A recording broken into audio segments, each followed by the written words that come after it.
Dalam menangani sampah laut di pesisir selatan Bali, termasuk membentuk satuan tugas atau Satgas Daerah, diperlukan komitmen dan langkah nyata pemerintah. Hal itu dikatakan Menteri Lingkungan Hidup LH Kepala Badan Pengendalian Lingkungan Hidup BPLH Hanif Faisal Nurofik.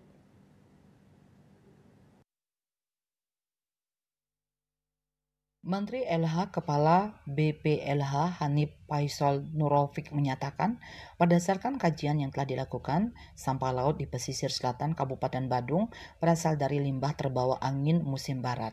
Sejak Desember 2024, kondisi tersebut semakin meningkat. Sebagai langkah responsif, Kementerian Lingkungan Hidup bersama KLH, BPLH telah menginisiasi berbagai program mulai dari aksi bersih pantai hingga koordinasi lintas sektor.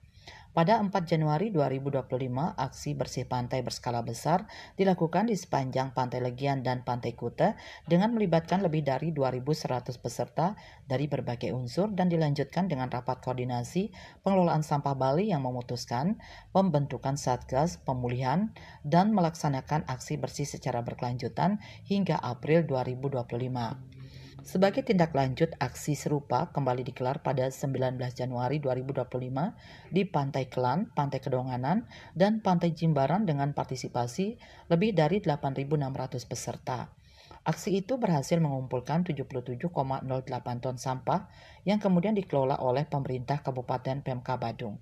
Dalam mendukung efektivitas pengelolaan sampah laut, pemerintah membentuk tim Satgas tingkat daerah dengan melibatkan berbagai pemangku kepentingan. Selain itu, didirikan posko penanganan sampah laut di shelter tsunami Pantai Kuta sebagai pusat koordinasi dan pengawasan. Selain intervensi langsung, pemerintah juga mendorong pengelolaan sampah yang lebih modern dan berkelanjutan.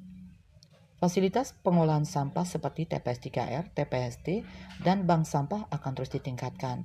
Masyarakat diharapkan lebih aktif memilah sampah dari sumbernya, sementara sektor hotel, restoran, dan kafe diwajibkan untuk mengelola sampah mereka secara mandiri. KMB Bali Pos.